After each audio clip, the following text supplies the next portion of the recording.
to another live stream. Hello and happy Wednesday, everybody. We're just getting started in here. You know how exciting it is. We love our Wednesdays.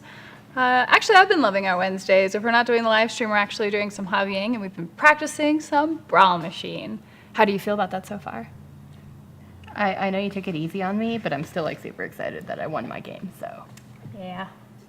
I've learned that in training games, sometimes it's really hard, like, to let your opponent win, like, because you want to show the mechanics and stuff like that. No, I mean, in a good way, right? Like, where you still have to work for it, but your dice can really betray you, or they're like 18 in a row, or some, like, your dice will explode just to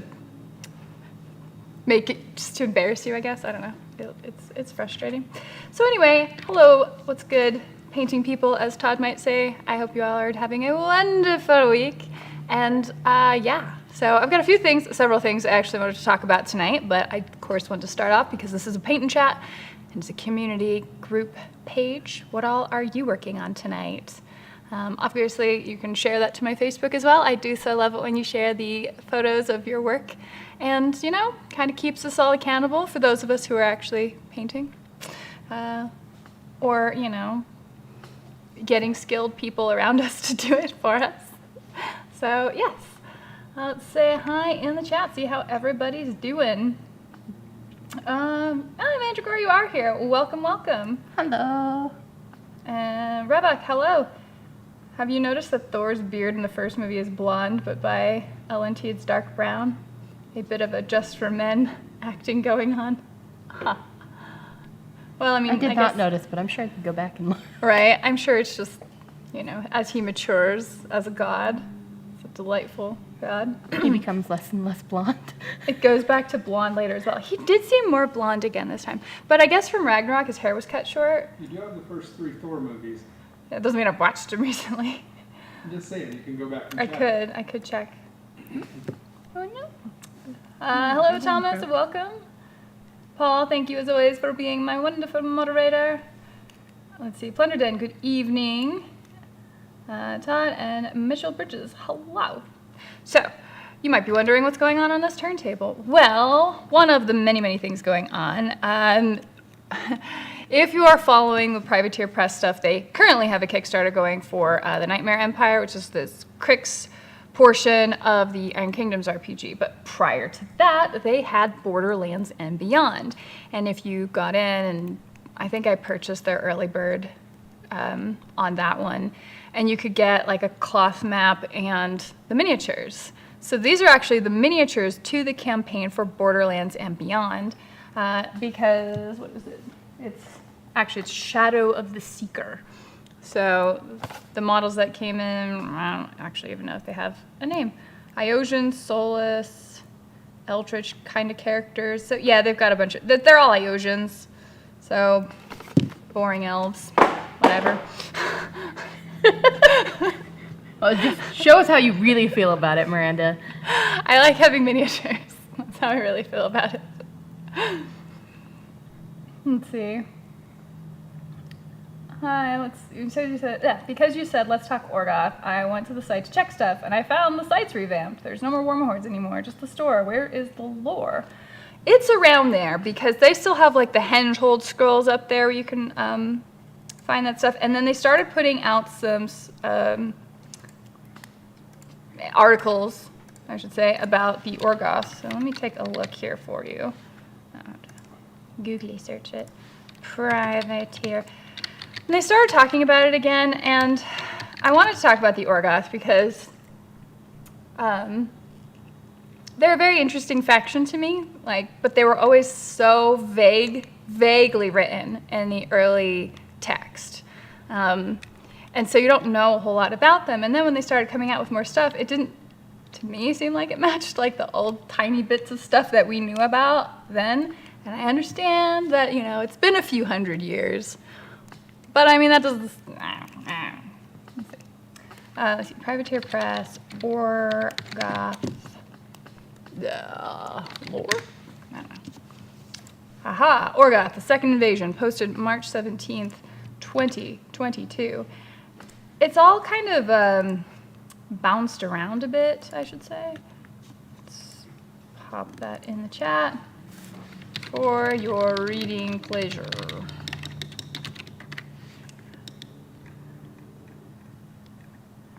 So the lore is there. You've just got to dig it for it. And if it's a pain in the butt, just do what I do whenever I can't find stuff on a web page. Literally Google search it, and it will bring up that part of the web page for you.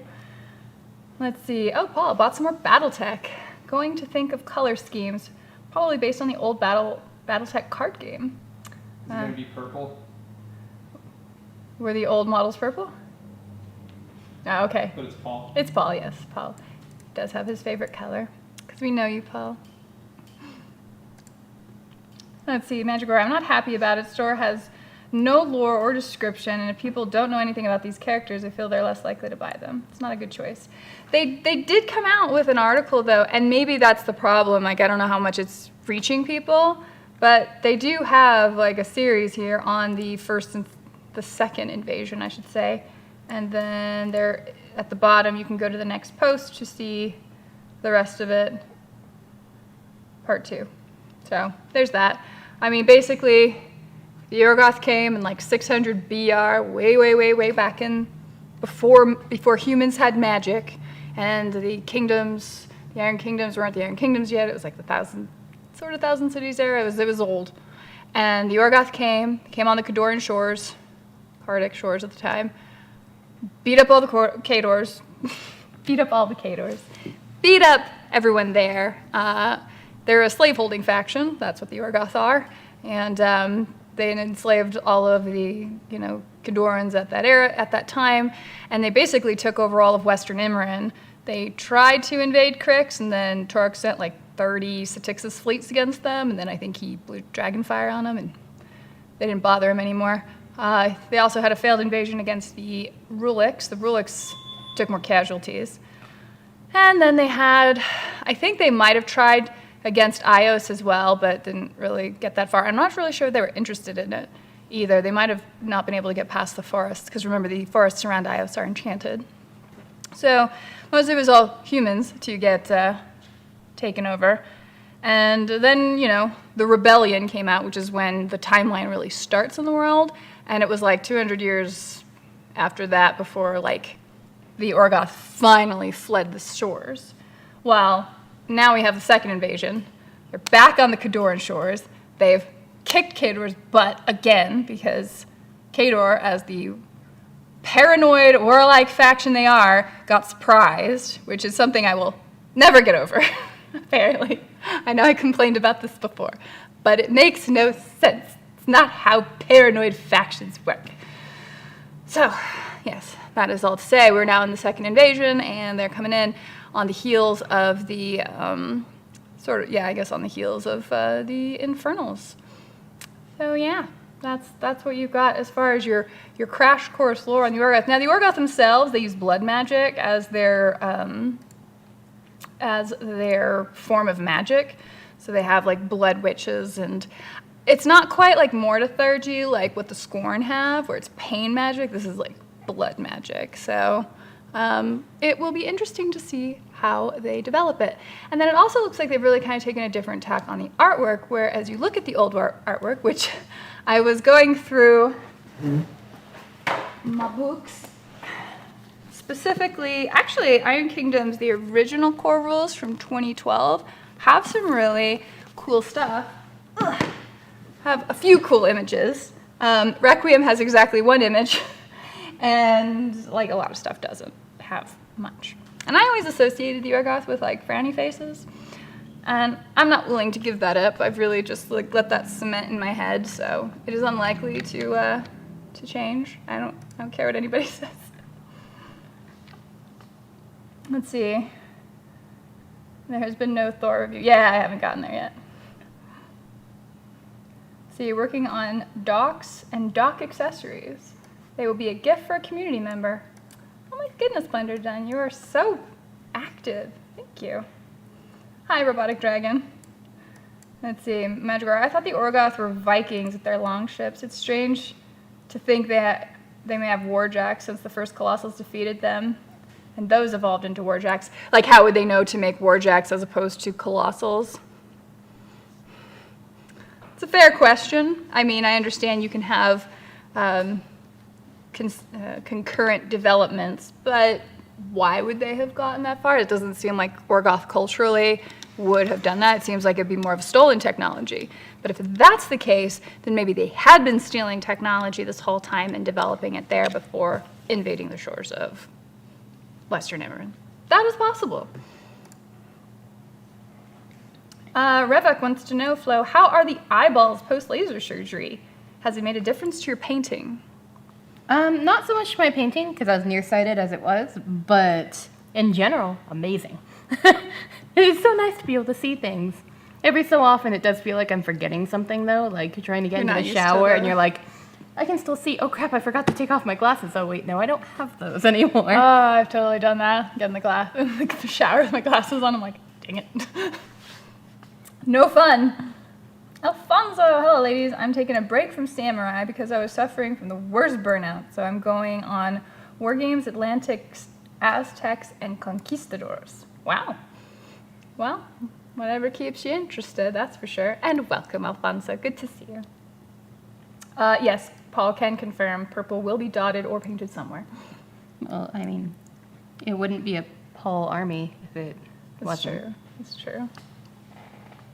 Imagine Googling Orgoth lore and seeing Luton 09. Yeah. Man, 40K is, GW has no idea how lucky they are, what amazing people they have, like, shilling their lore for them. Anyway. Todd, they're also really yellow. And having not been familiar with them before, that is not threatening. Mitchell, working on the Crimson Court for Warhammer Underworlds. Ooh, the Crimson Court. That sounds like a fun one. We had fun painting up the Warhammer Underworlds. Yeah, I still love my Alliance of Death.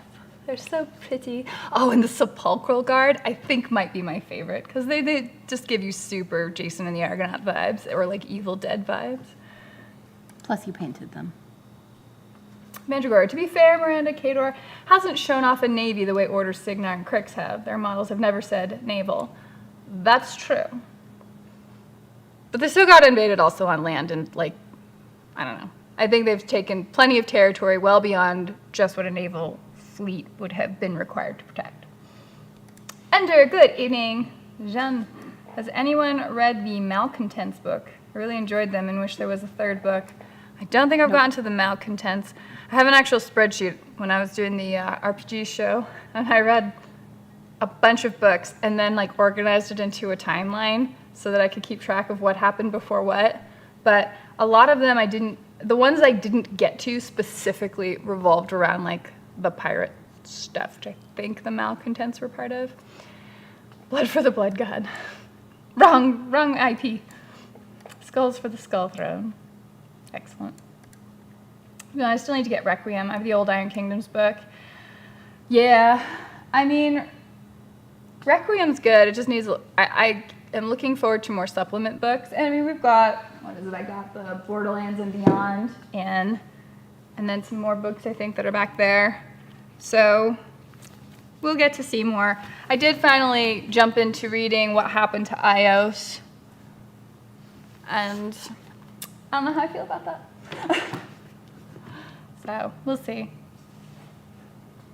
Just popping in to see what we got on the table today. Well, hello, Jason.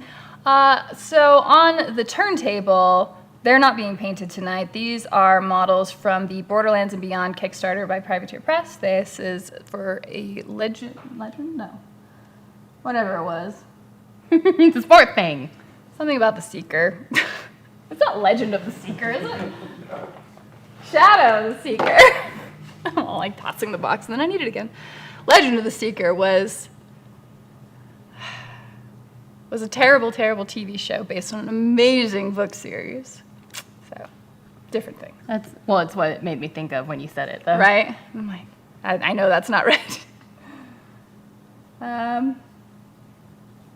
So yes. Oh, thank you. Here's all the rest of those books. There we go. Shadow of the Seeker. Borderlands Survival Guide. Additional DM screen. Can't have enough of those. But this isn't a review of that. These are just the models that came with it, and we also got like a cloth map thing. Anyway. Well, pretty sure Uncle Adam said Sepulchral Guard were his favorite for the same reason, Ray Harryhausen theme. They just have moxie to them. I mean, once you make a skull with like sort of a furrowed brow, it suddenly is amazing. Truth. Yeah. In fact, as a side note, I also watched the YouTube channel of Christina McConnell, and she recently did a whole video, and it might have only been up for her patrons, I'm not sure, where she redid one of those anatomy skeletons, and she totally repainted it and added a bunch of stuff. It was really cool. She She also sculpted. yeah, she sculpted a furrowed brow on it, and then like made his head more rounded, because I guess they flattened the tops or something on the original ones. But yeah, it was pretty cool. Let's see, Andrew, Tsarist Russia didn't have much of a fleet either. They didn't need one. They had all that land. Besides, there was so much infighting. And Tsarist Russia Tsarist Russia really didn't ever get surprise attacked. They were basically constantly under war and were always expecting war. And frankly, Khador should know better. Like that should basically be Khador. Right, they should just be wrong most of the time that people are about to wage war on them, but then like actually just kind of be able to counterpunch a little bit when their fear is like legitimate. Yeah, I don't know. Just feel like Khador's getting shafted a bunch. Even in the Iron Kingdoms, like for Requiem, they've all moved on technologically, and like Khador's still trailing behind. It's like, what are you doing? What are you doing?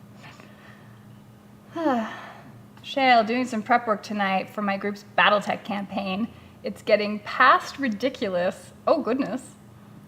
Those are the best kinds of games. Hello, Andrew. Hello, Jake Doug. Ender, Iosian's getting screwed over, as they do every now and then. Oh, Iosian's got shafted hard. I mean, in Requiem, for the current lore, yeah, like, good luck. If you're Iosian, like, it sucks to be you. Let's see, Thomas, in Norse mythos, elves did not have souls, so the Iosians are just fitting in. Fair enough. And yeah, that does seem to be the case. And it's kind of explained now why. Robotic Dragon, down in the US, you still have rather good player base for War Machine Hordes. Once the last edition dropped, it practically died. Locally here in Western Canada, some still play, but not like before. I think, so my friend Dan is up in Calgary, and I believe the War Machine meta stayed pretty consistent over there. And for the US, it's so spotty. Like Albuquerque, not so much. It didn't have a huge meta to begin with. Right, it wasn't huge to begin with, and then about 50% of those players, I think, kind of moved on. And it got a little stale. And then I think some players were like, I'm thinking of getting back into it, though. Yeah. So, I mean, there's that. We've been connecting with some older players, so that's been kind of fun to see again. Because the fact is, like, you get down and you start playing again, you remember how fun it is. Or if you play, like, another game and you're like, yeah, War Machine rule set's better, which is how I feel often. But, got to work with what people play. So, but obviously the U.S. is enormous, so I think, like, probably Wisconsin keeps a pretty good meta. Parts of Texas, I'm sure, do. New Mexico, not so much. A lot of people I've met kind of have said kind of the same thing, but I don't know how much of it, especially in the last couple of years, how much of the meta has just gone to like visiting people's houses and playing in garages.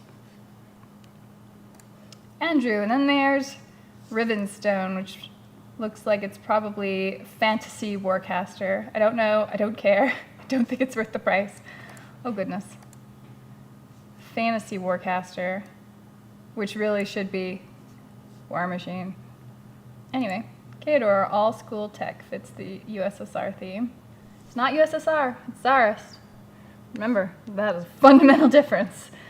Honestly, I would compare, not technologically speaking, but government structurally speaking, I would compare more Convergence of Cirrus to the USSR. Or the Borg. Mandragora, so I painted a flute player 2 weeks ago. Missed last week's show, well. So now I get to ask, is it flutist or flautist? And will both of you agree? I don't know. I think it's supposed to be flautist. Really? Why?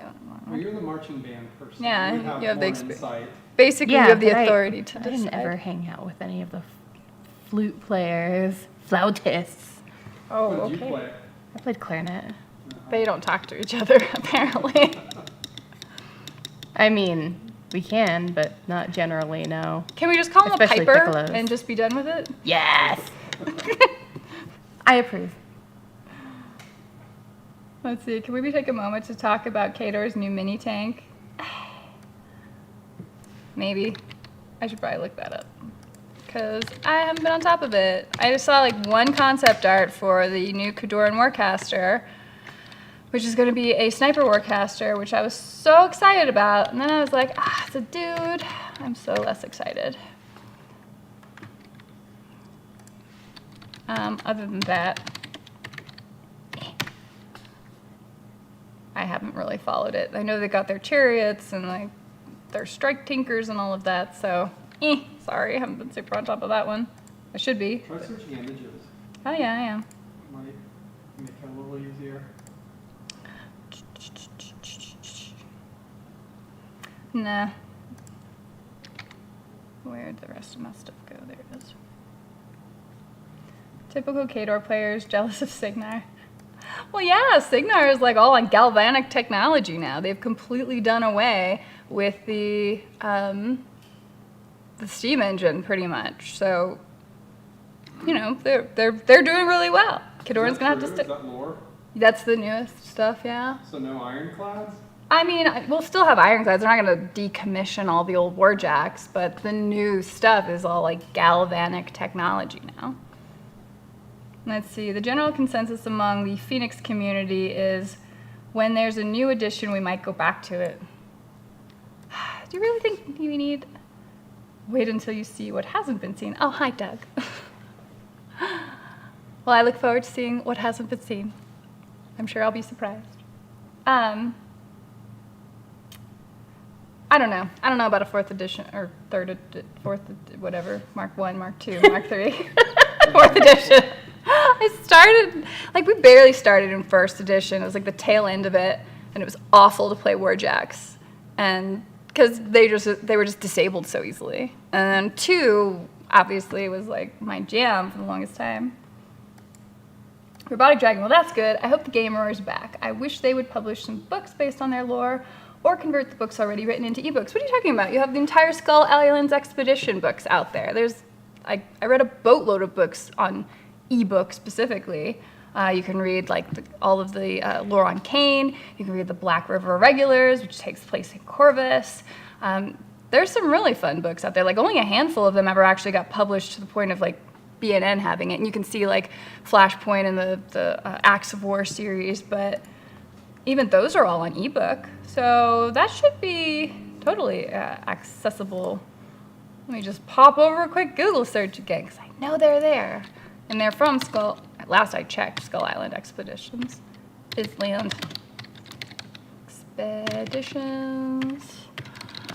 Water Machine books. Oh, that's right. They have some audiobooks too. Do they? Oh, they have audiobooks apparently too.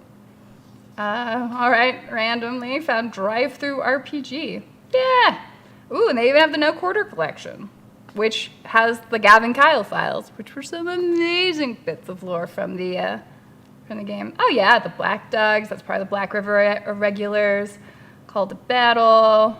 The Acts of War series. No, there actually is a bunch of lore if you know to look for it. Gotta know to look for it, but it's totally there. Jeanne says flautist. Doug said, oh, hey, those are literally mine. Glad to see you showing. Oh, these guys are? Oh. Ignore my comment about elves earlier. They look great, Doug. I love them. Would you hate me if I painted my Kador army blue and called them turncoats? Well, you should never betray the motherland, but they can be whatever color you like. Doug Hamilton's chanting, spill the beans. I'll never not hear that phrase, and I'll never hear that phrase and not think of Willem Dafoe in Lighthouse. Why'd you have to spill the beans? Convergence is just like HS band, a cult of nerds. I don't know. Yeah, I don't know about I that. mean, there were so many of us that we basically took up like 20% of the population of the school, so Did you press gang people into no. into band? Because convergence, you know, you think it's consensual, and then Aurora goes pulling some shit. And I was like, oh, you're evil. You're all evil. Google says flutist is the far more common term. Why is it still common? Oh, thank you, Paul. He's going to settle this. Flutist is the far more common term chosen in the American vernacular, but according to Webster's Dictionary of English Usage, flautist is more proper in British English. What do the Brits know about English anyway? When they're No, we Alabamian. speak American, the freedom language. Freedom language. Anyway, love it. It's stormclad instead of ironclad. There you go. Hello, fellow Doug. Hello. Let's see, Robotic Dragon, but where are links for them? I emailed PP to ask if they could point me in the direction to get them, and I couldn't find them. Okay, yeah, Larry Correa definitely did some of the work for it. Well, let me see if I can find like a definitely correct website and not accidentally send you to some, you know, dark corner of the internet. Oh, look, redirect. No, thank you. Aha! This is at the store at Privateer. Oh, guys, you don't have anything in here. Fail. All right, you will have to Google search it. I apologize. Skull Islands Expeditions. The X is capitalized for some reason. War Machine Books. And you can get them as ebooks that way. But they've got several websites that have them, from what I can see, like just whoever sells them. I'm trying to think if I got them off a Humble Bundle or not, but I bought a bunch of them. Let's see what we go to you. You should scoot I posted pics of Weird Wendell to your Facebook page. Oh, thank you, Tom. Jean Malcontent's books are audio. Some of the Kane books are audio, Black River, and some short stories. So Wicked Ways is super worth reading. That's an anthology of Grimkin tales. Love it. The Kane books are great. Way of Kane. Kane's the Hellslingers. His last book was actually really good. It was like really heartwarming. So Kane ended up becoming like a darling character to me in reading that. And then I enjoy the Black River regulars because you're just following non-Warcaster people, really. Almost like following an RPG group. Yeah, you really are following. Yeah, an RPG group is probably a good comparison. Like Colby Sterling, she's a Jack Marshall, and you've got what's his name, who ends up being. Did he go with the Eilish? Infernals? Yeah, Eilish. Yeah. I don't know. So those are some fun stories, and they help render the world because, you know, the Iron Kingdoms actually has a lot of cool stuff going on. Aurora's my girl, be easy on her. Well, she's a terrible human and a worse robot. Terrible pseudo-human? Yeah, that's true, because she won't die yet. Her mom won't let her. No, I don't know. Yeah. Beautiful model, for sure. But every time I read the lore, I'm just like, oh, you spoiled brat. But that's fine. Todd, we get to pick what is English since we won the war. There you go, Todd. I mean, it's fine. I'm glad we can have these arguments. Mandragora, a nice argument. It's going to be a great quote to mine, Miranda. Let's see. I don't know the links or yeah, I would just say Google search for that. I apologize. Like those, they are worth reading. I apparently have to hunt for them though. Mandragora. So with that said, my flutist inspired me to start working on my mandolin playing Femnite torso.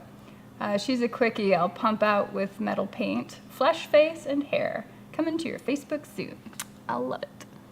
Chad, are we talking no quarter? Because I would love to know where to find those PDFs. Yeah, I'm hoping the privateer site uploads them again. I just did a Google search for them, and there was some website called Drive-Thru RPG that seems to have them available, and No Quarter Collections as well. So, at your own risk is all I can say to that. But they actually do seem available. Haley's still best girl. Haley's awesome. Actually, I really have enjoyed Haley's lore. Like, she's, what is it, Mary Sue in a way, but it's fine. Like, she's actually just a good person, and it's just nice to see that. Well, you know, she's a good person. Stryker's a good person. Nemo is a mad scientist. Those are just fun. He's kind of a cranky old man for the most part. Books on the lore are great. I also recently rewatched the animated short on Privateer's channel. Man, it would be so cool if they had an animated series. We were just talking about that. Beautiful model, good answer. See, I know what's up. Patrick, hey! Kitty and I are looking at an affordable hardline internet, so maybe, other than work, I may be able to make it more frequently. Well, it just depends on if you're working a boatload, right, Patrick? But hopefully the internet works out for you, good sir. Drive-Thru RPG is legit. Or is that Rove-Thru? Did you mean to say that? Drive-Thru RPG. Okay, good. If they're reputable, then they are available there. Let's see. I still can't believe Nemo took the time to have a relationship, to have a daughter. Oh, he has more than one daughter. There is another daughter who runs bookstore, I believe in. Is it Corvus? I think it is in Corvus. That he's just estranged with. So, I don't know. Those warcasters, like, I'm sure the nations who have warcasters obviously want them to, like, procreate. But they also kind of need them for battle. And so it's like, I don't know, go do whatever and come back later. Kane's got a daughter. Siege has got a daughter now. So that was the new news, which is, you know, good for him. Don't know where these wives are coming from, or girlfriends, or birthing individuals, but they all have kids. Let's see, they just merged with Roll20 today, too. Oh, okay. Yeah, thanks. I wish I could find them somewhere I knew was legit. Nemo has, yes, multiple. I only know of the other daughter. I don't know about multiple kids. Yes, he has kids. I thought Kane having a kid was weird. Really. Kane should have like a dozen children. Like, let's be real. He's a lieutenant. And normally just graduating Warcaster Academy at all makes you a captain. He couldn't do that because he was a bad, bad boy. But you know what? He's got a heart of gold. Totally won me over in those books. Who's next? Haley? I don't know about Haley. I mean, I feel like she could just, being a chronomancer, like skip the whole pregnancy inconvenience and just like pluck that kid out of the future like she plucked her future self out. So, I don't know. It's like the end of Bill and Ted. Vlad's got a daughter. Does anyone have a son? Are they all daughters? Yeah. What are they drinking over there? See, nobody's shooting blank Six Sigma. They need cannon fodder. That's inappropriate, Andrew. Mandragora, mandolinist, is on Facebook for today. Thank you. Making the torso is a pain. I think I will make her with a skirt so it's easier and quicker to sculpt. The feet should be okay to put sticking out from beneath it. Nice. He made captain. He may have made captain later. Yeah, he originally made, and he might be captain again. You know, he's had his journey. But I mean, it was exactly. It was a journey. It was a longer journey than what some might take. Oh yeah, Kane has to have a ton of kids. Shameless, really. Exactly. Kane does look like the type of guy to have multiple children without his knowledge, which has been stated by him in the books. It's like, I mean, I figured I had kids. This one's special. Her eyes are gray like mine. Let's see. Just wondering. James Bond eyes. Did you ever watch that psychotropic relic movie? Oh, Cloud Atlas. I did. I thought it was awful.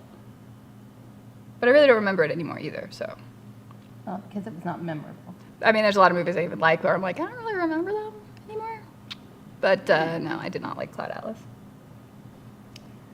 Did you know that men that have jobs that make them incredibly fit, like sports players, are more likely to have girls? Is that really a thing? I don't know why, but that's a thing. So you can tell from their like level of fitness? So like, was Nemo like a super fit scientist man? Mm-hmm. He didn't even skip leg day. I don't know about that. Vlad has a daughter. Let's see. Now I imagine Kane's house looking like Susie's from Stranger Things. Feral children and precocious daughters all over the place. Oh my gosh, that scene was bananas. I'm like, who are all these children? Oh, I get it. They're Mormon, right? Yeah. It's like, oh, I guess it's not untrue, but still. Pilots too. Huh. There you go. Yes, Stranger Things wasn't bad. I really quite enjoyed season 4. Yeah, season 4. And I really loved. I agree with the internet for once, and I agree that Eddie Munson stole the show. He was awesome. So yes. Mandragora. I loved the story segment where Kane and Stryker argue because Stryker is force promoting him to captain. They include his drinking, his wenching, and his incapacity to keep his boots clean. Yeah, well, I mean, and Stryker was like model citizen, right? Mostly. See, same with radiation. When you get zapped with rays, the ability to have boys first. Well, I do know that there was some article I read years ago about like the Y chromosome eventually going extinct. Because man, men just have it hard. Let's see, I forget, Miranda, did I mention I watched the British movie Possum the other day? Only 2 people like Lighthouse, but freaky. Oh, it's like Lighthouse. Okay, I'll check. I mean, a movie like Possum sounds disturbing. But now, mind you, I didn't like The Lighthouse. It's a beautiful movie. It was way too indulgent, let's say. Oprah voice. You get a daughter, and you get a daughter, and you get a daughter. Eddie Munson was great. He did such a wonderful job. Thank you, Todd. I'm sure beneath all that armor, Nemo just looks like that image of Einstein's face, photoshopped to an incredibly muscular body. Exactly. Oh my gosh, I don't want to think of old man Nemo. Please stop. Harg, I forgot I need metal paint. Now, but his daughters are grown up, right? Yeah, they're adults. They don't talk to him. But Nemo's got to be in his 80s by now. No. He is old. Very old. Old. Oh yeah, how old's Karchev? But he stays alive through anger. Karchev is legit like 300 years old. He's just, I mean, he's just not willing to let things go. He's just like, give me something to fight. And I love it. I'm sorry, Mandragora, you didn't get your metal paint. No. Shale, the problem with Cloud Atlas, it wasn't one movie, it was 6 movies that shared a cast. It was like the Wachowskis tried to pull ideas out of a hat and just took the whole hat. Sounds like actually a really great synopsis. Let's see, I've not seen The Lighthouse, but Jeremy Jahns tore it apart hilariously, so I never bothered. Shut up, Andrew. Sold. God. You guys are terrible. I mean, I can't tell how old he is anymore. He's just a damn ball now. Oh, I know. With his forced conversion, thanks to, who was that? Aurora. Right, thanks. John, the ability to control the lightning is based on how jacked you are, General Nemo. Oh, gosh.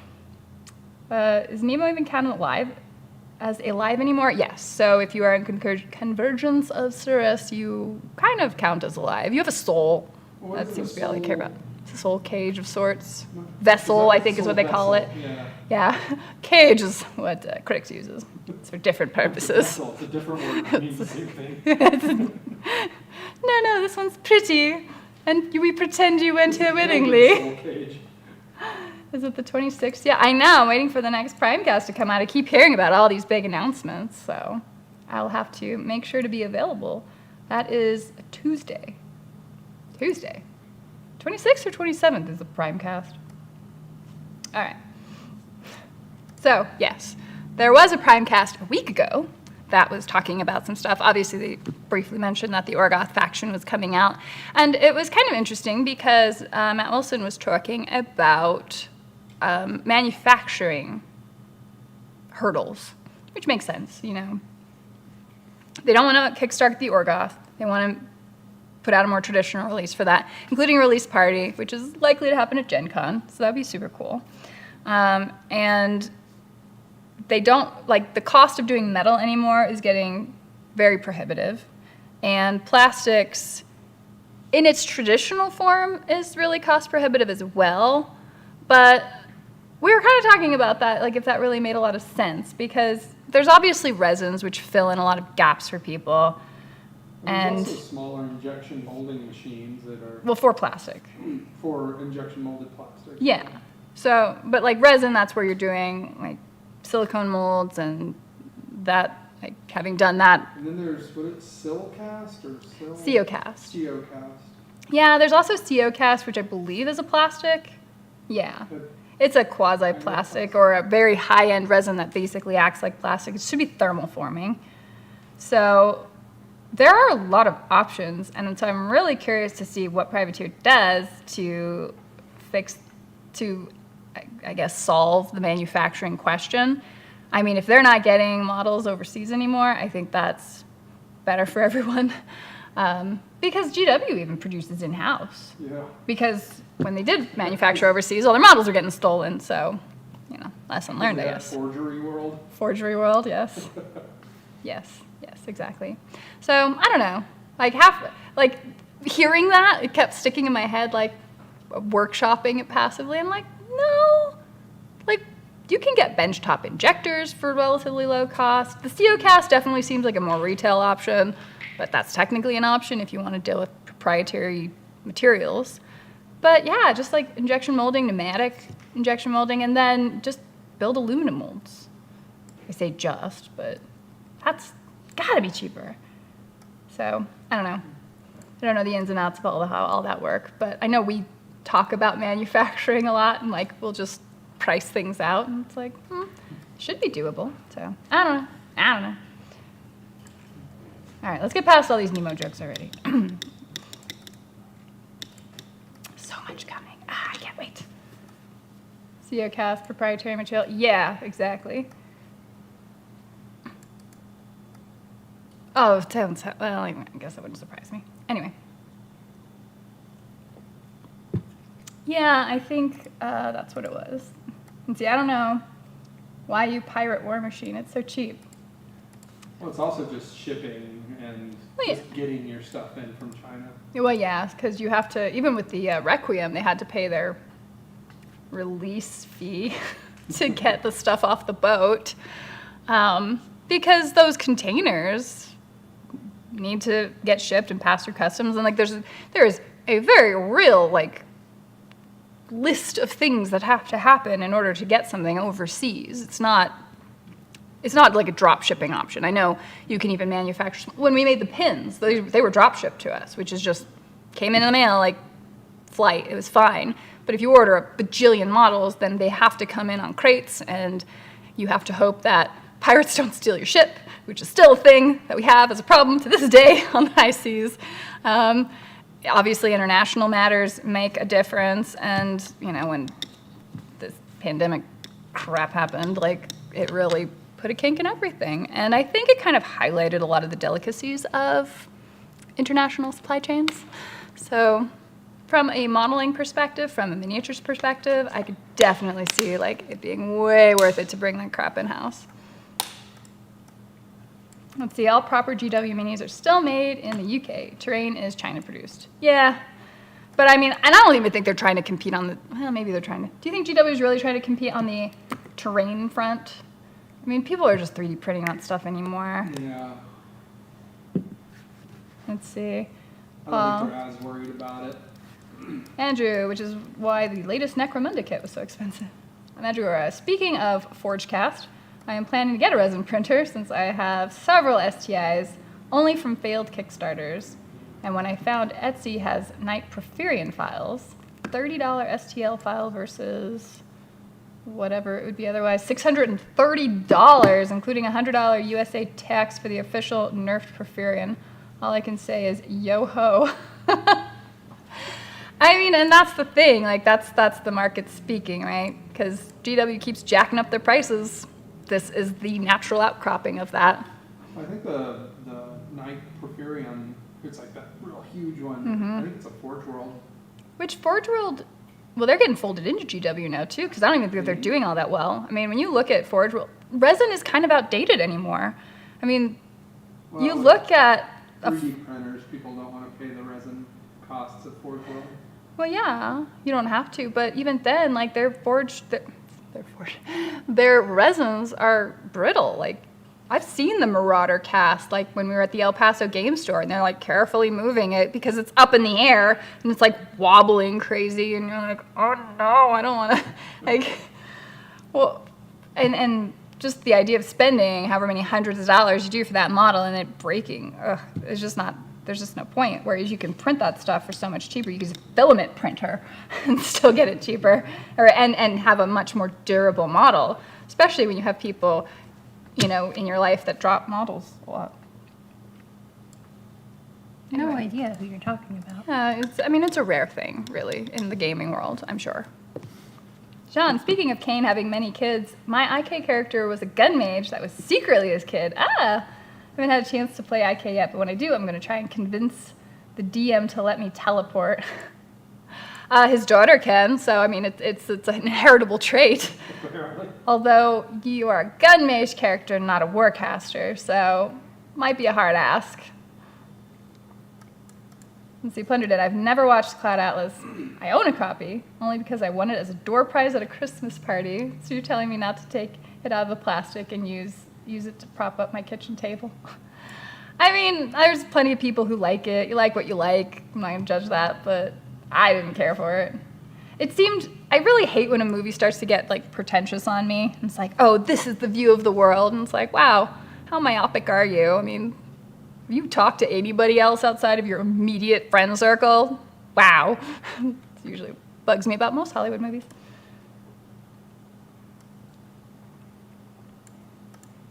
Cheap pirate stuff. I mean, and I guess there is a certain poetry to pirating pirate stuff. And so you'd have to, so everyone, you guys have to remember that anything that's local is going to be premium high price charge because of taxes, overheads, etc. Whereas overseas is cheap labor, so obviously, but everybody's already getting used to paying a boatload more now anyway. And I'm not really convinced that overseas, yeah, you get the benefit, whatever that's worth, of like really cheap labor over there because it's exploitive as hell, versus like probably not paying a whole lot more anymore to get it over here because the costs of resin and plastics have gone down. The technology to make that stuff locally has improved vastly. Like people, I mean, look at how many Kickstarters you have now. I mean, people can print stuff in their own home, people can cast stuff in their own home, and now even injection molded machines are getting affordable enough to just, people can have them. If you ever watch The Craftsman, like he has a couple of them now. Does he have a pneumatic one yet? No, but there's another channel he watches that does railroad model stuff, but it's just an individual who makes that stuff in his garage with a pneumatic injection molder. Well, exactly. So, let's see. I'm ducking out for a minute. Thanks, Doug. Appreciate you popping in. And I am also excited to see where War Machine goes. But yeah, like the technology for manufacturing plastics specifically have really reached the point where it's got to be competitive with overseas markets at this point. It was, a natural development. It took a long time, but there's a motivation to actually motivate here, or to develop that technology here, because there's more and more people within at least the States and a lot of the developed countries who are taking an interest in creating things again, which is quite nice to see. So yeah, I think that more game companies could absolutely afford to manufacture in-house. You've just got to be smart on what models you're making, what sprues you're making. That's fine. I mean, they obviously have the talent. Like these game stores don't, these game companies don't stay around for being dumb. So let's see, Paul. Well, let me see, Doug. I am excited for War Machine as I've ever been. Oh my gosh. Now I really want to see.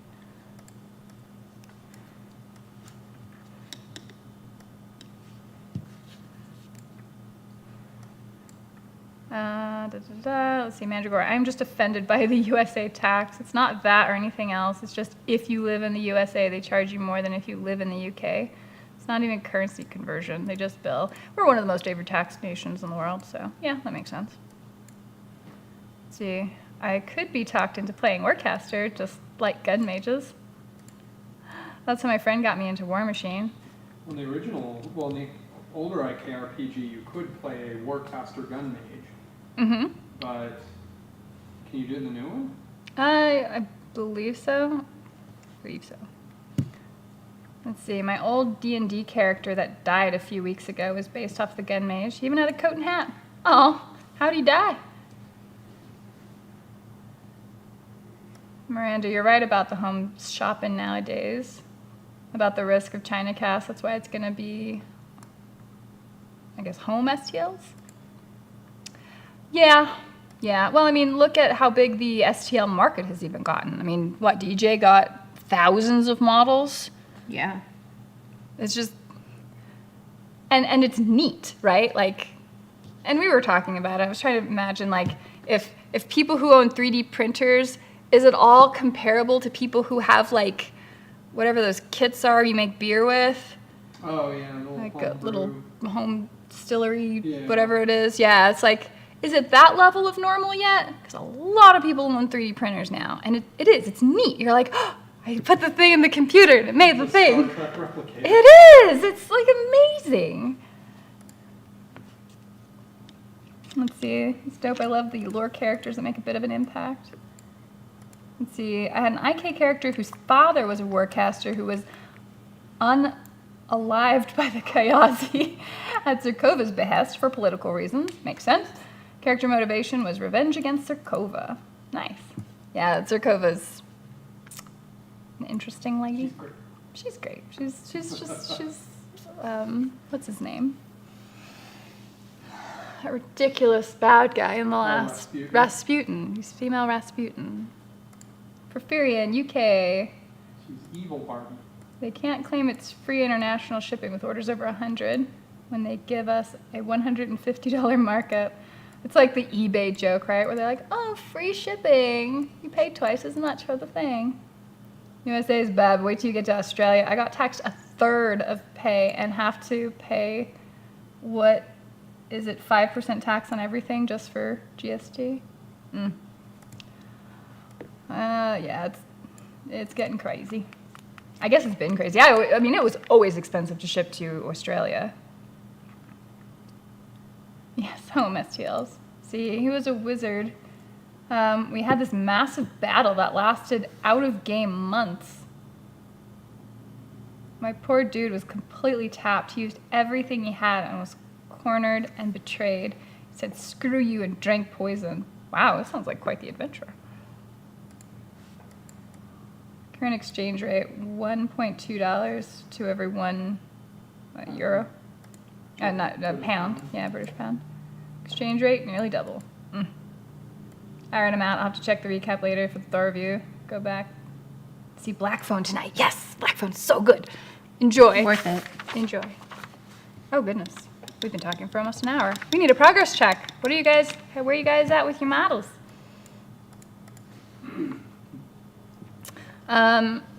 So yes. So as I was complaining about the Orgoth stuff earlier,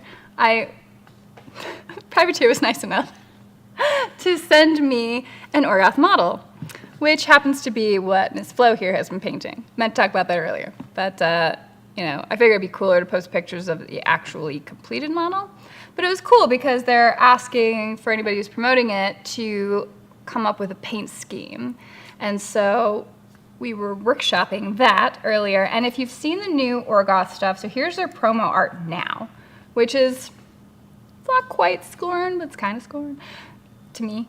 You've got gold and gray as like the primary colors there. So that's what the Orgoth are looking like right now. And it's like, okay, well, I like a lot of the gray there, but I wanted to change out the gold. So I'm gonna go with a different color for that. And then I also noticed that from the aesthetic side of it generally, and I'm really curious to see if there's a few different styles within the Orgoth, or if this is just what they developed into. Now, when I learned about the Orgoth, they looked more like this. You've got this one has a bit of a samurai, Japanese influence, but the chest piece on him there, you're seeing like these frowning, howling faces. In one of the old world books, it actually describes their armament being of howling faces. And it's like, that's always stuck in my head, like just frowny face of Orgoth. So that's what I'm wanting to continue with. Even like some old artwork here of like an old relic. I believe that in the RPG was actually like a construct or possibly enslaved soul in there. Yeah, there's faces all over that guy. And here's the current model that, again, they're coming out with, and then the model they sent me was a heavy warjack. But this is like one of the other playable models. Looks pretty good. But, they're just, where's my frowny faces? That's all I'm saying. So I'm going to have to, Freehand some frowny faces. Yes, exactly. But I liked that old look. Like here was, let's see, do I still have that one here? Did I get that image uploaded? Was it Being a Brat? Grab this one. Like the Orgoth stuff was always kind of interesting because it was so mysterious. So like here's the old Orgoth tower. Shrink that bad way down. Like here's sort of old relics that were left behind from the invasion. And when they fled, and you've got like, what is that even to? Is that a temple? Is it a gateway? Is this to a tunnel? Like, what is that? So there was always like so much mystery around them. Kind of like the same with the zoo, but the Orgoth were very fascinating because obviously they were such a dominating force, obviously from wherever they came across the Meridius. And to hit Western Emerald, just control them for like 600 years, and only to finally be pushed out. And what has it been, like another 400 years-ish? And now they're back. So what were they doing over across the pond? Like what's going on? I want to know. Almost Forgoth. Ah, I see what you did there, Ender. Oh yeah, the stream is about the Orgoth. More or less.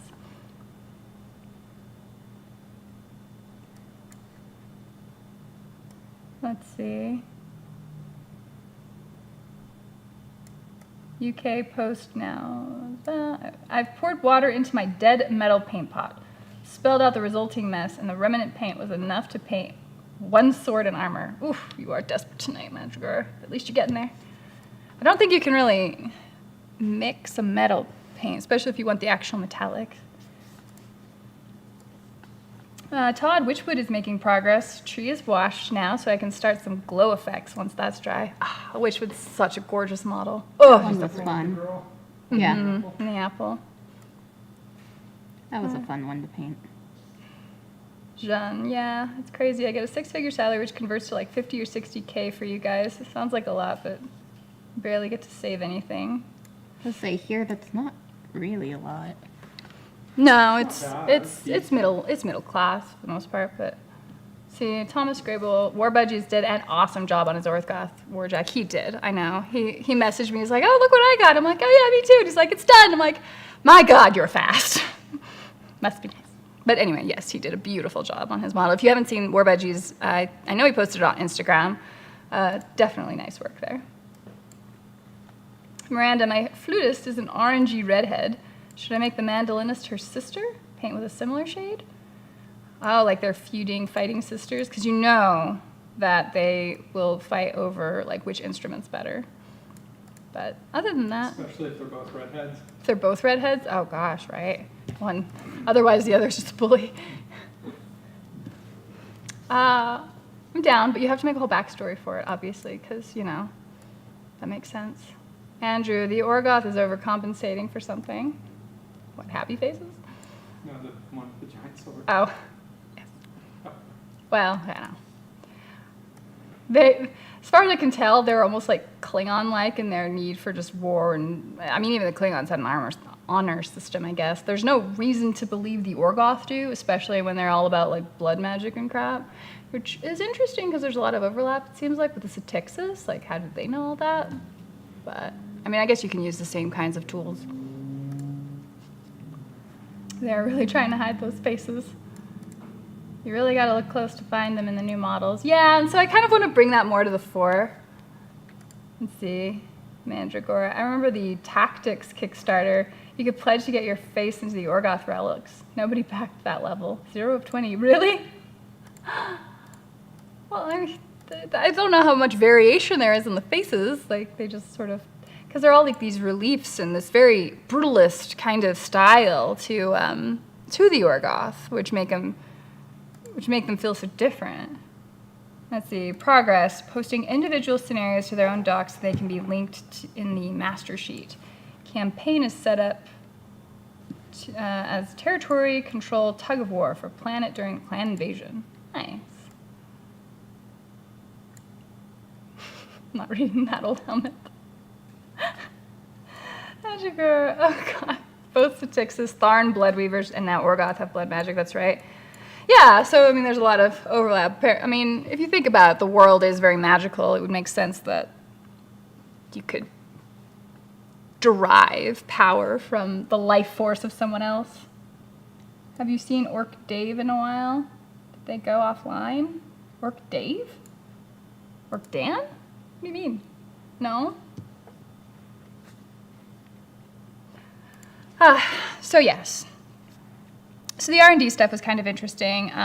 They were also talking about the Iron Kingdom's new Kickstarter for the Nightmare Empire, so I would be remiss if I didn't at least go over it a little bit, so I pulled that up for you all as well. If you are curious to check it out, they have well blown away their goal, so, you know, don't have to worry about them not being able to make it. But yeah, they've got, like, what have they actually got? Because I got the notification, and it's been just bananas week for me. So they have, oh gosh, clicking things, so difficult. So now there is the Tales from the Blackwater Cantina, the Nightmare Empire Core Book, and Scoundrel's Guide to the Shard Islands. So this is introducing new playable characters and new adventures that you can do out on the Shard Islands and in the realm of Crix, and new monsters and such to fight too. There's like bile thralls now, and was it like a dragon knight or something was one of them mentioned, which sounded kind of cool. And so I don't know, like they're really expanding the IP. Oh my god, what is that? That shark has some problems. It's a sharktopus. But it's Zombie shark. Zombie He has sharktopus? tentacles. He has like a whole octopus tentacles on one side. Ooh, some serious gifts of chaos going on here. No, it's stitched on, and then he's got his like death rolla for a jaw. Oh my goodness, he does. So I think the Crix made him. Yeah, he looks made. He's like a guard dog. He swims around and bites ships that they don't want nearby. Yeah, there you go. Satixis and her cat. What the hell? So there you go. Spooky dark things of the Nightmare Empire. Which is interesting, like how do you make a playable character in the world of Crix? We've done that before. We had one of our friends who wanted to play I think he was a warcaster from the Shard Islands. Yeah. And it's just like, how do we allow you to party with us? Like, by the time you turned 18, you've probably already killed people and, like, don't even understand that might be wrong. So there's that. But anyway, The Kickstarter's going on until, I believe, the 21st, so definitely check it out if that is something you're down with. I guess I'll have to collect it because I've got all the other RPG stuff. I'm getting, like, a lot of books now before I can get them. I'm guessing Dan. Dan, yes. I messaged him the other day. I keep inviting him to come, like, hang out in New Mexico. I'm like, hey, you can come down and play games with us. You can live in a corner of the studio. I'll bring leftovers every day. I mean, it's like... There's a microwave. Yeah, exactly. Like, we could put a little pallet in the corner for him. As tempted as he was, it didn't, he hasn't committed yet, He comes to Valhalla every year. He comes to Valhalla some years, yes. He did come last year. That was lovely. So I get to see my adopted brother every so often. And yes, Dan was amazing. But he still is. He's just, he still plays games, but and he got really into Song of Ice and Fire. In fact, he got me into it. And then, other than that, he just is off hiking in flip-flops, which is just a proposition I can't understand. But anyway, that shark is boss. Most normal-looking Crixian water creature. Let's see. Feel like going to Kickstarter just to sign PP is a downward spiral? It's just no, not necessarily. I see where people can come to that conclusion, but there's a certain amount of built-in excitement you get from a Kickstarter. So even as an established company, like I've gone back and forth with that, and you never know what's going on behind the scenes. So that said, Kickstarter has just become so famous for getting new things there, and you do have that urgency, and so it gets people to get together and do it. And then there hasn't been so many events where you can have like big release parties and such. But that said, they are planning to do that with the Orgoth. So if that's popular and goes well, then they'll probably start doing more of those as well. But I think the RPG realm is limited to the Kickstarters. One, you are probably producing those books are obviously being all produced overseas. And so they need that swell of interest in order to justify ordering all those books. And then if the RPG does well enough, then hopefully it will start getting more and more support, like more beautiful model support, more than just elves. And that would be nice to see. Every time I hear blood magic, I get flashback to a meme from L5R community, Blood Speaka. Did you ever hear about blood speakas when you played L5R? Mm-hmm. Thor, have you guys hang out in New Mexico? Oh boy, I know. And he's like full-on Canadian boy. Once it's 60 degrees out, he's like, oh, it's so hot, I'm sweating. And meanwhile, it was like 105 out when we came down here. So, is he a rescue? I mean, I always treat him like one. And my group once planned on doing an all Crix pirate campaign, and I think the concept is super fun.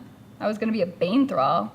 Yeah, I mean, as far as I can tell, the new Kickstarter seems really geared toward if you want to do your pirates and, become part of a Revenant crew or all that. Like that, Adventures on the High Seas, I think, is probably going to be where that aspect of the game hits its stride. So I don't know if you missed it, but Colby1 Kenobi asked what you thought of Mighty Thor and Point Break.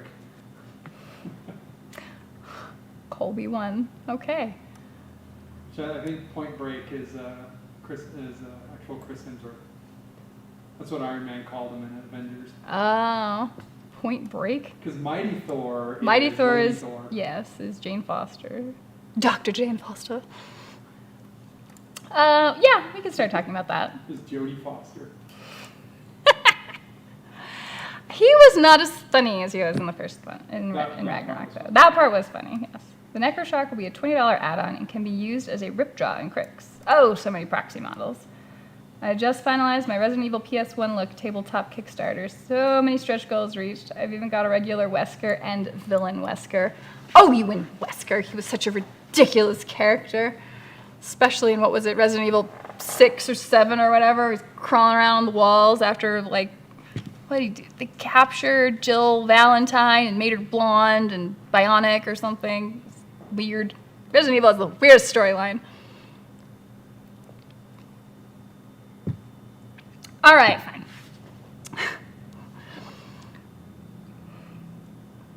Oh, okay, there you go. So,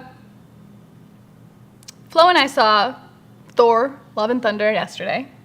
And I was a little fearful because I had heard that it was almost 3 hours. And then I checked the movie time and it's actually like 1 hour, 59 minutes, which is a really good sign because most movies that you're going to see anymore, especially of like the blockbusters, are all horribly bloated. Yeah.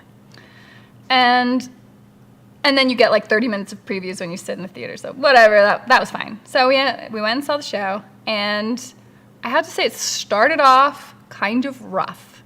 Like, I was worried at the beginning. yeah, like the first probably half hour of the movie, I was just like, oh no. Like, Christian Bale's a great actor. He totally plays his character very well, but like tonally, it's just bizarre. And the stuff that was silly, like, I felt like they didn't do enough vetting of their jokes. And so there were just so many in there that it was a little tiring. But then, kind of cartoonish.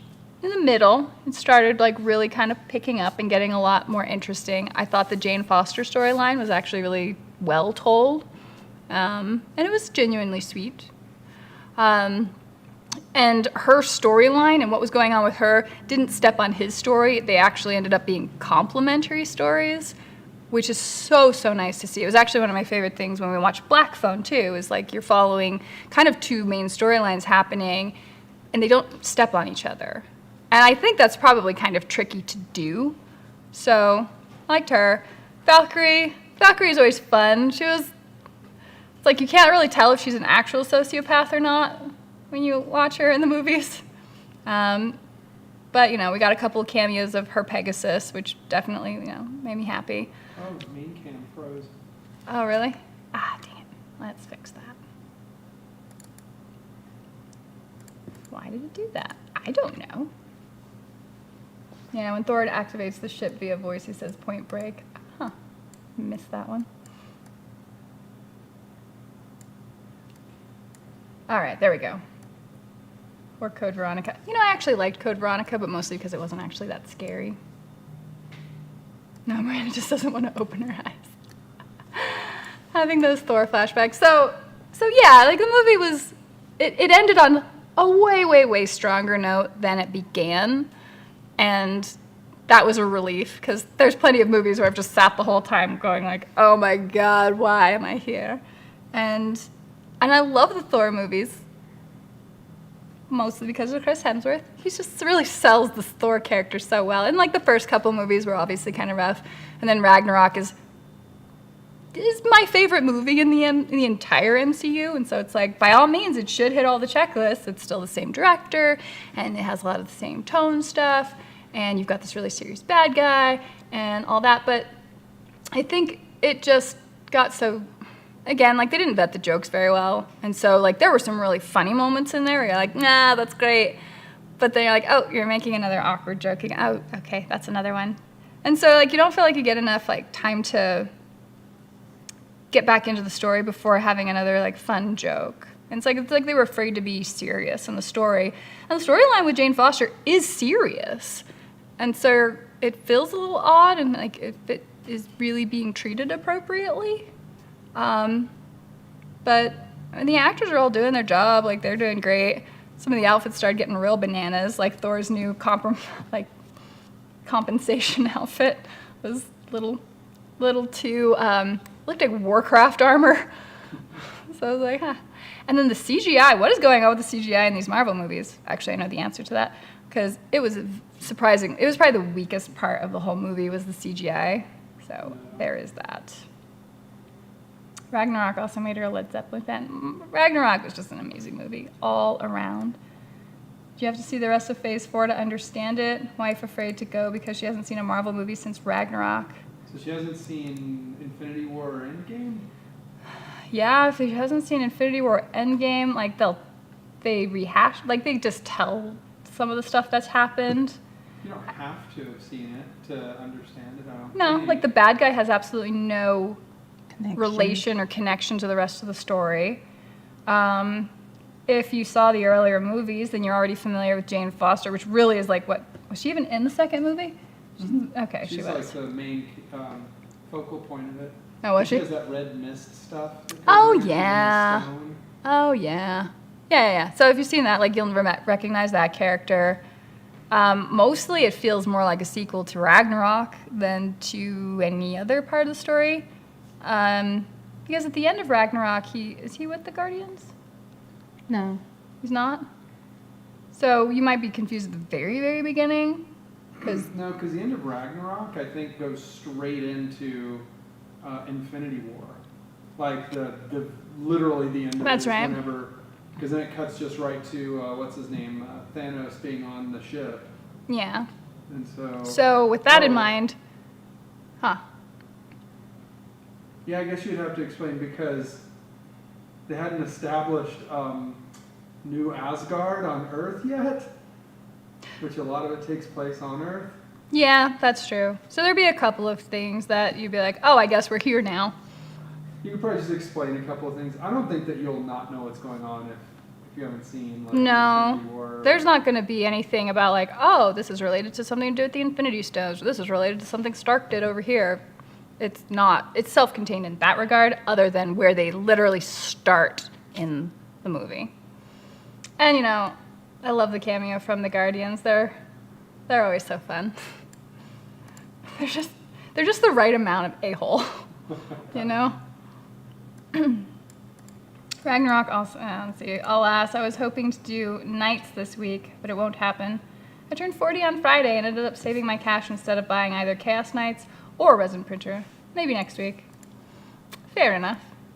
It was weird all that stuff around Portman not doing Thor and blah, blah, blah, and they brought her back. Well, apparently, I mean, she's in the comics that way, and it, again, like, it was respectfully done. It makes sense, or at least it acceptably makes sense. With Natalie Portman, Thor 2 was supposed to be directed by, it might have been Patty Jenkins. You know, the girl that did Wonder Woman?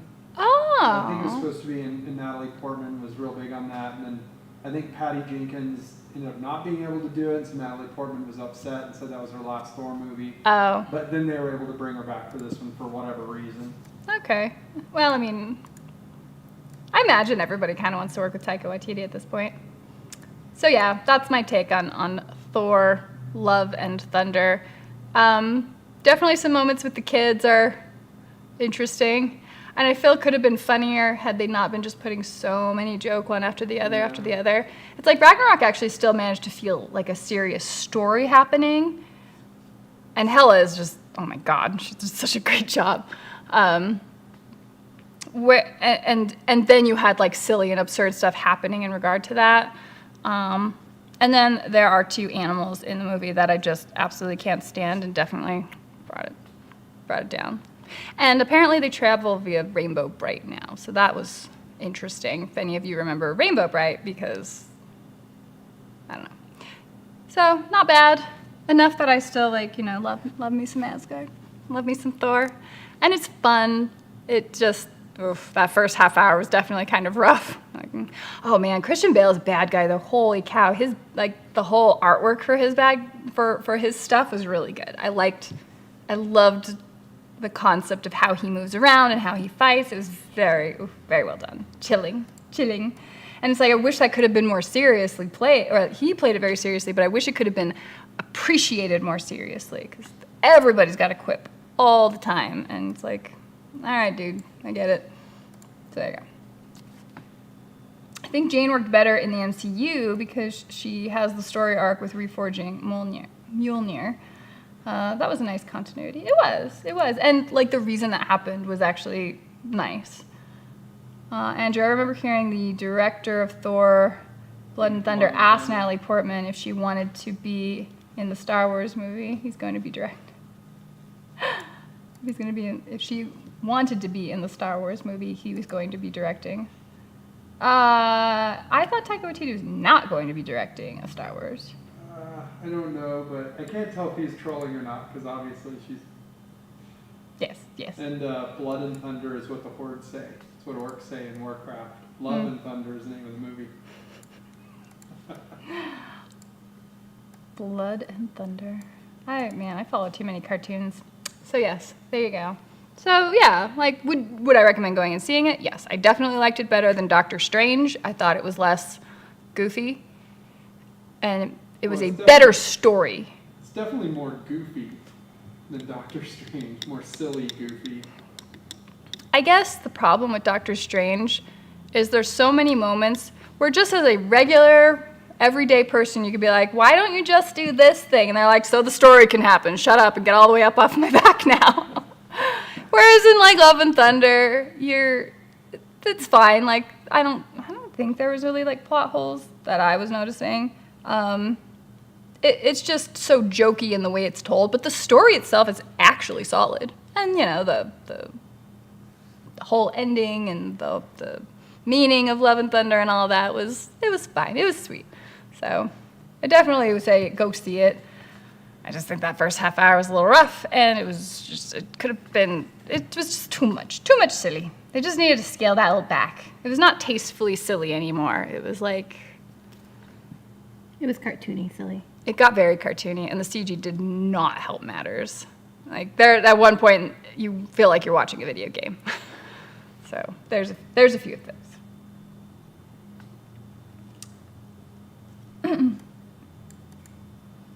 Taiki still says he is Star Wars for now.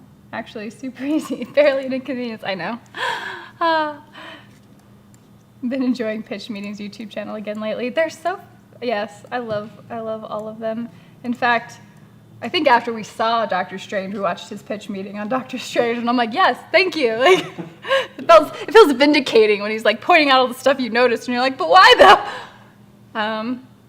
He also had a fun one on the new Stranger Things season, which I also agree with, having really enjoyed Stranger Things season 4. So yeah. Even though it had a lot of problems, it was still really good. Mm-hmm. Wow. I know. So many moments of that. At this point, I'm just looking forward to good Midnight Sun story. What else is there to look forward to this year? We saw the advertisement. End of the year? Just the year ending. No, I'm not ready yet. Too much to do yet. Craving, obviously. Yes, Craving. The movie I'm in, obviously. Which will probably be out early next year, most likely. Maybe at the end of the year. I don't know. Nobody knows. Yeah, so there's that. I'm trying to think of what it is I am excited for. There were a few previews we've seen where we're like, okay, we'd see that. But I don't know that I've actually seen like the release dates for them. Nope. What have I... It seems like there's something that... Let's see, for me, the Marvel franchise ended with Endgame, just like some of the shows, but haven't seen Strange or the new Thor yet. Endgame was, that was about the point that I was done being invested. And anymore, it's all like, I'll go see it if I feel like. I still haven't seen the Eternals. It looked boring. And I've kept up with the Spider-Mans. Like, they're just, Spider-Man's Spider-Man, like, character. Right? You just... Who You doesn't love almost Spider-Man? look at them as almost standalone movies now. Yeah. Like, I don't know that Phase 4 has been building up to anything. Well, the end of Doctor Strange kind of did with the Supreme Sorceress, whatever, Charlize Theron. Because, I mean, Galactus, I think, is supposed to be the next big one or whatever. But, I don't know that... Because if you say that, how did Thor tie into it? How did Spider-Man Homecoming tie into it? Yeah. So they're not really building up to a big bad or anything again. Yeah. I think they're just making stuff. Well, and I think they're trying to kind of frantically introduce new characters or make characters likable enough to support their own movies as a lot of the other actors retire out. Well, I made a list of the MCU because we have a bunch of Blu-rays last night. Yeah. And so all of, literally half of the stuff listed for Phase 4 is all Disney Plus series. Oh, yeah. And once it's a TV series, it is difficult to get me to watch it.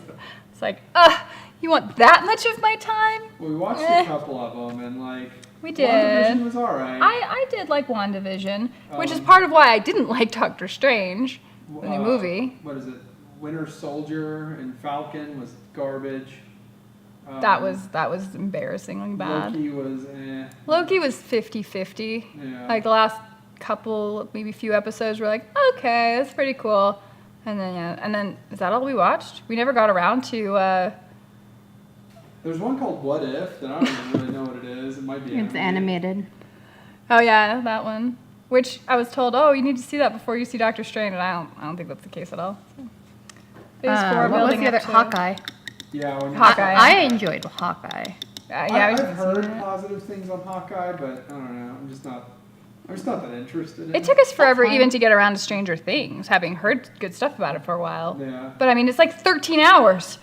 That was a huge investment. Like, at least you go see a movie, and it's like, our friends are like, wow, you guys see movies a lot. It's like, yeah, but that's like 2 hours or 3 if you're looking at the bloated stuff these days. But that's not but a TV series. Much TV, so it kind of makes up for it. Yeah, and I don't really watch TV either. DJ put it on, so I watched it with him. Though it does see the return of Black Widow's sister. Yeah, Florence Pugh. She was great. She stole the show for Black Widow. She feel kind of bad about because it's like, oh, Black Widow, you're not really the main character in this movie. So it's kind of nice to see her again because I really like her character, and she's a really good actress. And see, Phase 4 building up to what's his face? They showed him in Loki, but they sort of dropped him after. Ever since Endgame. Yeah. What's his face? Someone the Conqueror. Yeah. I don't know. Apparently Zeus's son is mad. Yeah, Zeus's son is all upset. Yeah. Rest of the crow. Yeah. Again, weird looking CG though. Ever since Endgame, most of the new Marvel content feels kind of like side quests. Fair point. I mean, they kind of are. Speaking of thematic movies, can't wait for Avatar 2 or Dune Part 2. Okay, Dune Part 2, I can agree with Dune. But Avatar, I mean, I remember we lived in Oklahoma when Avatar came out. We're like, this is the most overrated movie I've ever seen in my life. What is going on? They literally remade Fern Gully. Why is everybody in love with this movie? And then a year later, nobody talked about it. It was like one of the most impressive marketing campaigns I think I've ever seen in my life. It's one of the highest grossing movies of all time. And, it looks really pretty, but it has almost no cultural footprint, right? I don't think people really refer to it. They're not running around cosplaying Avatar or any of that. And it's like, they cosplay the other Avatar a lot more, actually. Yeah. That one had a bigger cultural footprint. And so it's like, it's probably fine, I guess. I don't know. When I saw the preview, I leaned over to him and I was like, this actually would be amazing if after their World Tree or whatever burned down, this was, Avatar 2, and it's like a Mad Max looking universe. Their planet's just been destroyed, and they're having to be desert creatures dealing with resource wars and such. It's like, yeah, that'd have been fun. The something about water, cool. But I don't know. If you like the first one, I'm assuming you'll like the second one. Avatar 2, The Shape of Water. No, don't say that. God, that's exactly what it felt like, though, isn't it? 10 Rings was good fun. 10 Rings? Oh, that's the Legend of the Ten Rings. Yeah. I keep forgetting I that didn't was care a for Marvel that one. movie. Right? The Shang-Chi, right? Yes. Yeah, because the rings are the things he wears and pew pew. Mitchell Bridges says he's in Oklahoma. Ah, so you've been to Games HQ perhaps. That's where I learned to play War Machine. It's also where I learned to paint and probably frustrated the shit out of Mike because he was like, this is how you do edge highlight. And I'm like, why are you teaching me this? This means nothing to me. Bless You're his like, heart. I don't care. The color has gotten onto the figure. And No, there were too many colors on the figure. It was a mess. It was a terrible, terrible mess. Paul knows. Paul does know. Kang the Conqueror. There we go. There you go. Thank you. I was like, what was his name again? I don't know. It's probably a bad sign that I can't even remember the name of him. Right. Falcon and Hawkeye built up to some background anti-hero team. Do you have any plans for Iron Kingdoms? Yes. Actually, I'm hoping to be playing some Iron Kingdoms RPG at Valhalla this year. I do need to build some characters out. And still working on our show that will be in the Iron Kingdoms lore. So there's that. And then we're playing Brawl Machine. Avatar was the highest grossing movie for a while until Endgame, I think. And little to no one talks about it. Poor Mike. I like that mini. It has all the colors. Keep it forever. I mean, you keep the lessons, so it's fine. But it's 8 o'clock. We should probably wrap it here. Thank you all so much for hanging out with me and Flo while we work on this. I know we haven't shown you much of this guy yet, but I kind of want to just show you the final result and see what you guys think of my take on what the Orgoth aesthetic should look like. And my take as... Any sneak peek of it? Poke it in front of the webcam? Yeah, I can do it for a moment. Looks like. That is... He's going to dip in upside down. Yes. Everybody else is in the way.